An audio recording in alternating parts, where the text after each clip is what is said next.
Welcome children to our last video of Geography Lesson 4 Air. Till now we have seen the atmosphere, composition of atmosphere, we have also seen the structure of atmosphere, we have seen the weather and climate, we saw temperature, air pressure, wind. Today we'll learn about moisture, which we have already referred to in video 3. Here we'll learn more in detail. Moisture is what? When the water vapor from the land and the different water bodies it becomes the water that evaporates from the land and the different water bodies, it becomes water vapor. Moisture in the air at any time is known as humidity, or you can say the humidity is the amount of water vapor in the air. Now what happens when the air is full of water vapor? We call it a humid day. As the air gets warmer, its capacity to hold the water vapor increases because the air expands, and as it expands, to hold the capacity of water also increases, and so it becomes more and more humid. And on humid day, clothes take longer time to dry, and sweat from our body does not evaporate easily, making us feel more uncomfortable, right? So when the water vapor rises, it starts cooling and the water vapor condenses, causing the formation of water droplets.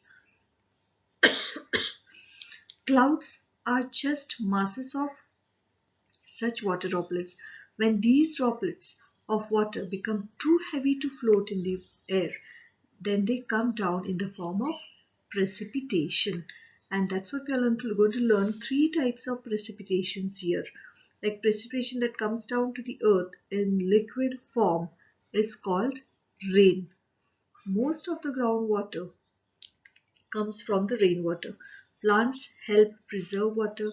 When trees on the hillsides are cut, the rainwater floats down and bare the mountains and can cause flooding in the low-lying areas. So here on the three types we'll learn on the basis of this mechanism. There are three types of rainfall: convectional, orographic and cyclonic. Let's learn them in detail. Convectional rainfall.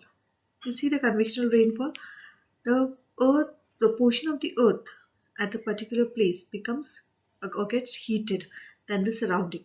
It creates significant amount of evaporation, and the convection currents then pushed up the moist air, and cumulonimbus clouds are formed. Now, what are these cumulonimbus clouds? These are, the horizontal big clouds that are formed. Actually, I'll tell you, the word cumulus is a Latin word which means heaped, and nimbus means rainstorm. It is a dense, towering vertical cloud forming from water vapor carried by the powerful upward air currents. If you observe during the storm, these clouds may be referred as the thunderheads. And this clouds result in the convectional rainfall. This convectional rainfall is in the form of showers with rapidly changing intensity. This type of rainfall happens for a short duration because of the horizontal expansion of the cumulonimbus cloud is small, because they are vertically, they are not horizontally big, they are vertically, they are tall, you can see. So this is what convectional rainfall is. Next is orographic rainfall. Orographic rainfall occurs when the mass of air, you see the air keeps moving. Like if there is an obstacle while moving moving air, what happens? The air gets pushed upward. Like here in the diagram, you can see the air, moist air, which was, suppose it was blowing from this direction. Okay, the air that was blowing from the land, this way the land it was blowing, and suddenly it hits against the mountain. So what happens? This moist air starts moving upward due to this high elevation. And what happens when it goes up? Obviously, it becomes cool and precipitation occurs.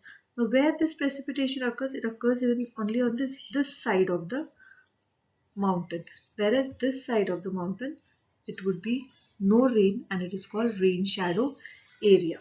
Got it? This is what orographic rainfall is. Next is cyclonic rainfall. This type of rainfall occurs when the warm and cold air meets each other. Since warm air is lighter, it rises above the cold air. The rising air is then cooled and resulting in heavy rainfall. Even this rainfall lasts only for few hours. So you have learned these three types of precipitation. There's other form of precipitations too, like sleet, snow, and hail. Sleet rain that falls from the cloud but freezes before it reaches the ground is called sleet. And snow is a precipitation that falls from is in the form of ice crystals. Snowfall happens when many individual snowflakes fall from the cloud. Unlike hailstorm, snowfall is usually calm. Hailstones are hard, while snowflakes, you can say, they are very. So the next form of precipitation is hail. Hail, as I already told you, even in Marathi, what we call it as gara. Okay, hail forms in cold storm clouds. It forms when very cold water droplets freeze and turn into solid. And when it rains, actually sleet, when we spoke about sleet is, it falls as a liquid, but as it comes towards the ground, it freezes, right, and falls on the earth. Whereas hail falls as a stone of solid ice, and these stone of solid ice, you can say, they are very destructive. So at times they even destroy the standing crops. Hailstones are usually the size of small rock, and they get as large as 15 centimeter or 6 inches, and even they might weigh more than a pound. So children, I hope you have understood this precipitation, types of wind, and rainfall. I'll say it's just very important for the survival, even for all of us, all the living beings, plants, animals.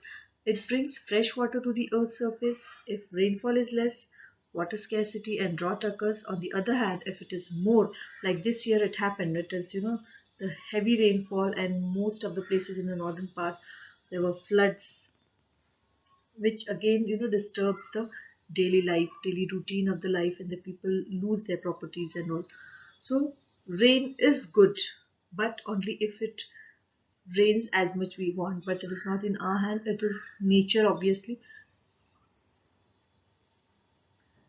but we as a human being should always try, as I've told in the first video, the global warming and all that, right? So try to plant more and more trees, which will, although it rains heavily, these trees are there on the mountains, where the landslides won't take place due to the heavy rainfall, and many people who lose their life, this may not happen. So there are many reasons we have to, go, always try to not disturb or disrupt the nature, and follow its rules. Nature, it has its own rules. So children, you enjoy these videos, keep watching them, so that you are very clear with the concept and the content of the chapter. Read the chapter from the textbook and also solve the textual exercises. Okay, bye, have a nice day.